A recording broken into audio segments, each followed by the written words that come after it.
Physical quantity. Density എന്ന് പറഞ്ഞ ഒരു physical quantity.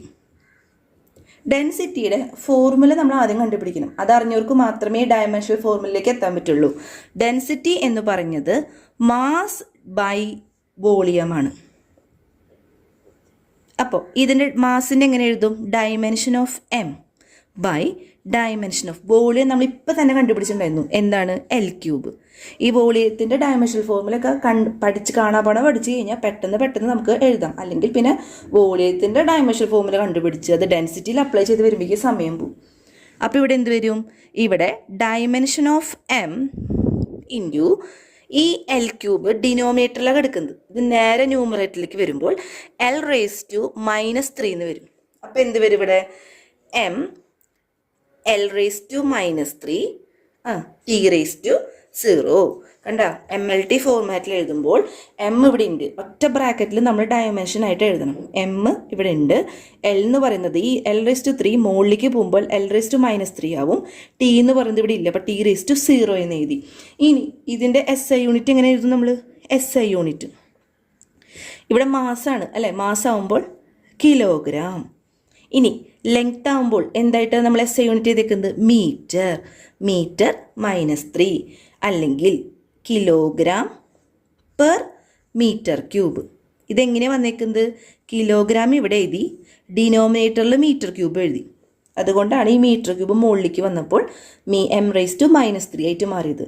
Kilogram per metre cube അഥവാ കിലോഗ്രാം M-3 M⁻³ എന്ന് SI യൂണിറ്റും കൂടി പഠിച്ചിരിക്കുക. ഇനി അടുത്തത് ഏരിയ. ഏരിയയുടെ ഡയമെൻഷണൽ ഫോർമുല കണ്ടുപിടിക്കാൻ പറഞ്ഞാൽ ഏരിയ എന്ന് പറഞ്ഞത് നമുക്കറിയാം ലെങ്ത് ഇൻറ്റു ബ്രെഡ്ത്ത് ആണ്. ബ്രെഡ്ത്തിനെ ഞാൻ എന്തായിട്ട് കണക്കൂട്ടാൻ പറഞ്ഞേക്കുന്നത്? ലെങ്ത് ആയിട്ട് തന്നെ. അപ്പോൾ length into length dimension of L into dimension of L is equal to dimension of L square. അതായത് ഈ എൽ സ്ക്വയർ എങ്ങനെ വന്നേ? A⁻1 into A⁻2. ഇവിടെ സെയിം വേരിയബിൾ ആയതുകൊണ്ട് ഇൻറ്റു എന്ന് പറഞ്ഞ ഓപ്പറേഷൻ വന്നെങ്കിൽ മുകളിലത്തെ പവേഴ്സ് തമ്മിൽ കൂട്ടണം. അതായത് A⁻1 + 2 is equal to A⁻3. അതേപോലെ തന്നെ ഇവിടെ എൽ എന്ന് പറഞ്ഞാലും L⁻1 എന്ന് പറഞ്ഞാലും സെയിം ആണ് നമ്മൾ പറഞ്ഞു. അപ്പോൾ L⁻1 ഇൻറ്റു L⁻1 എന്ന് പറയുമ്പോൾ എൽ എന്ന് പറഞ്ഞ ഇവിടെ സെയിം വേരിയബിൾ ആണ്. അതിൻ്റെ ഇടയിൽ വന്ന ഓപ്പറേഷൻ ഇൻറ്റു ആയതുകൊണ്ട് മുകളിലത്തെ പവേഴ്സ് തമ്മിൽ കൂട്ടണം. അപ്പോൾ L സ്ക്വയർ എന്ന് കിട്ടും.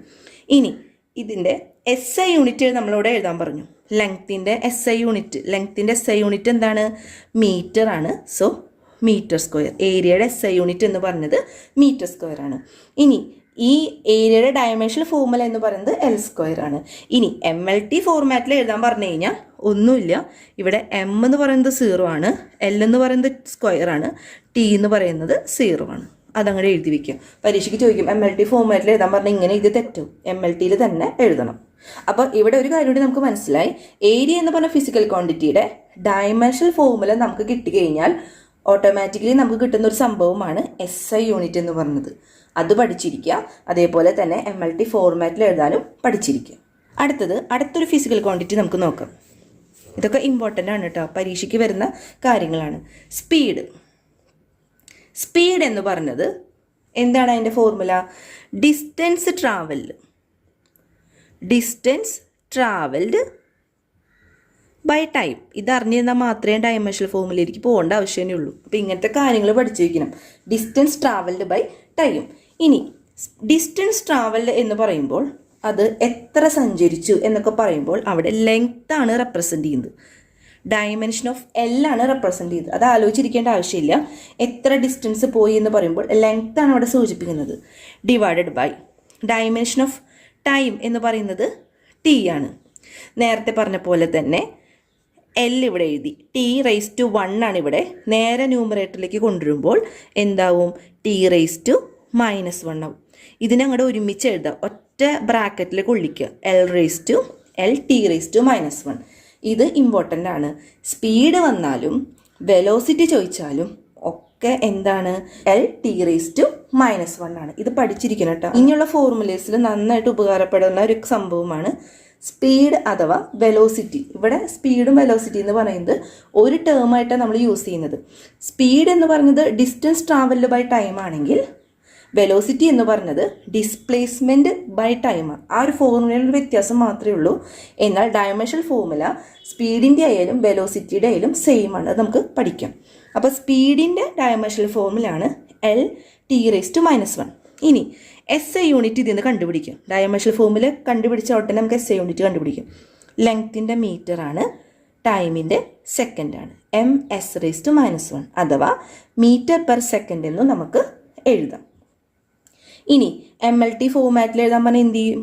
M ഇവിടെ 0 ആണ്, L(T⁻⁻1) ഇതാണ് MLT ഫോർമാറ്റ്. ഇതേപോലെ തന്നെ നമുക്ക് വെലോസിറ്റിയുടെ കാര്യം കൂടി പഠിക്കും.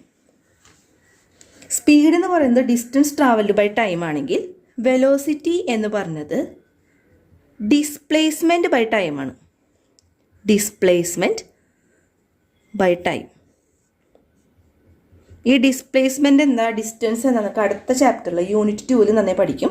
അപ്പോൾ ഇവിടെ ഡിസ്പ്ലേസ്മെൻറ്റ് എന്ന് വെച്ചാലും ഇവിടെ എന്താണ്, ലെങ്ത് എന്നേ അർത്ഥമുള്ളൂ. Dimension of L divided by dimension of time എന്ന് പറയുന്നത് T.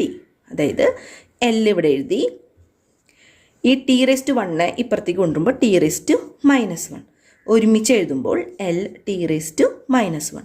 അപ്പോൾ വെലോസിറ്റിയുടെ സ്പീഡിൻ്റെ ഡയമെൻഷണൽ ഫോർമുല സെയിം ആണ്, L(T⁻⁻1). SI യൂണിറ്റും സെയിം ആണ്. എന്താണ്, മീറ്റർ പെർ സെക്കൻഡ് അഥവാ MS⁻⁻1. അപ്പോൾ ഇതൊന്ന് പഠിച്ചിരിക്കുക. L(T⁻⁻1) എന്ന് പറയുന്നത് വെലോസിറ്റിയുടെയും സ്പീഡിൻ്റെയും ഡയമെൻഷണൽ ഫോർമുലയാണ്. അപ്പോൾ വെലോസിറ്റിയുടെ L(T⁻⁻1) എഴുതി. അടുത്ത ഒരു ഇമ്പോർട്ടൻറ്റ് ഫോർമുല തന്നെയാണ് ആക്സലറേഷൻ്റെ. അതും കാണാപ്പാഠം പഠിച്ചിരുന്നു. ആക്സലറേഷൻ എന്ന് പറഞ്ഞത് എന്താണ്, അതിൻ്റെ ഫോർമുല പഠിച്ചിരിക്കണം. എന്താണ്, change in velocity. Acceleration is equal to change in velocity divided by time. ഇതിൻ്റെ ആക്സലറേഷൻ്റെ ഡയമെൻഷണൽ ഫോർമുല കണ്ടുപിടിക്കാൻ പറഞ്ഞു കഴിഞ്ഞാൽ change in velocity, velocity dimensional formula അറിയുന്നവർക്ക് ഡയറക്റ്റായിട്ട് ചെയ്യാം. പക്ഷേ അറിയാത്തവർക്ക് വെലോസിറ്റിയുടെ കണ്ടുപിടിച്ചിട്ട് ഇതിൽ അപ്ലൈ ചെയ്തിട്ട് വേണം ചെയ്യാൻ. അപ്പം നേരത്തെ നമ്മൾ വെലോസിറ്റിയുടെ കണ്ടുപിടിച്ചു. എന്താണ്, L(T⁻⁻1). അതങ്ങോട്ട് സബ്സ്റ്റിറ്റ്യൂട്ട് ചെയ്ത് കൊടുക്കുക. L(T⁻⁻1) ആണ് വെലോസിറ്റിയുടെ ഡയമെൻഷണൽ ഫോർമുല. വോൾ divided by time, dimension of time. അപ്പോൾ എന്ത് വന്നു, L(T⁻⁻1). ഇത് ഈ T⁻1 വരുമ്പോൾ എന്ത് വരും, ഇവിടെയും T⁻⁻1 വന്നു. ഈ T⁻1 മുകളിലേക്ക് കൊണ്ടുവരുമ്പോൾ T⁻⁻1 ആവും. അപ്പോൾ ഞാൻ ഇവിടെ പറഞ്ഞിട്ടുണ്ടായിരുന്നു L(T⁻) ഒരേ വേരിയബിളാണ് T എന്ന് പറഞ്ഞത്. അതിൻ്റെ നടുവിലുള്ള ഓപ്പറേഷൻ ഇൻറ്റു ആണെങ്കിൽ ഇത് രണ്ടും എന്ത് ചെയ്യും, പ്ലസ് ചെയ്യും. അതായത് -1 + -1 അല്ലെങ്കിൽ 2 മൈനസ് വരുമ്പോൾ എന്ത് ചെയ്യും, പ്ലസ് ചെയ്തിട്ട് മൈനസിൻ്റെ ചിഹ്നം ഇട്ട് കൊടുക്കണം. അപ്പോൾ ഇത് 1 + 1 പ്ലസ് ചെയ്യുമ്പോൾ 1 + 1 2. ഇനി രണ്ടിനും നെഗറ്റീവ് ആയതുകൊണ്ട് മൈനസിൻ്റെ ചിഹ്നം ഇട്ട് കൊടുക്കണം. അപ്പോൾ L(T⁻⁻2) എന്ന് കിട്ടും. മനസ്സിലായ? അപ്പോൾ വെലോസിറ്റിയുടെ L(T⁻⁻1) ആണെങ്കിൽ ആക്സലറേഷൻ്റെ L(T⁻⁻2). അത് രണ്ടും നന്നായി പഠിക്കാൻ ബുദ്ധിമുട്ടൊന്നുമില്ല.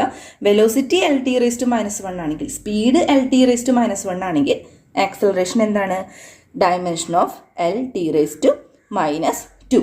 ഇതിൻ്റെ SI യൂണിറ്റ് എങ്ങനെ കണ്ടുപിടിക്കും? L എന്ന് പറയുന്നത് മീറ്ററാണ്, ടൈം എന്ന് പറയുന്നത് MS-2. അപ്പോൾ എന്ത് വരും, മീറ്റർ S⁻⁻2 അഥവാ മീറ്റർ പെർ സെക്കൻഡ് സ്ക്വയർ ആണ് ഇതിൻ്റെ SI യൂണിറ്റ്. MLT ഫോർമാറ്റിൽ എഴുതാൻ പറഞ്ഞാൽ എന്ത് എഴുതും, M0 L(T⁻⁻2). ഇതാണ് MLT ഫോർമാറ്റ്. ഇതും പഠിച്ചിരിക്കാം. ഇത് പഠിക്കാത്ര ഇതൊന്നും ഇല്ല. ഈ ഡയമെൻഷണൽ ഫോർമുല കിട്ടി കഴിഞ്ഞാൽ നമുക്ക് SI യൂണിറ്റ് കണ്ടുപിടിക്കാം. ഇനിയിപ്പോൾ MLT ഫോർമാറ്റിൽ എഴുതാൻ പറഞ്ഞാൽ ഇതങ്ങോട്ട് എഴുതി വയ്ക്കും. നിങ്ങൾക്ക് ഈ വീഡിയോ ഇഷ്ടപ്പെട്ടാൽ ലൈക്ക് ചെയ്യാനും സബ്സ്ക്രൈബ് ചെയ്യാനും മറക്കരുത്. മാക്സിമം നിങ്ങളെല്ലാവരും നിങ്ങളുടെ ഫ്രണ്ട്സിലേക്കൊക്കെ ഇത് ഷെയർ ചെയ്യണേ.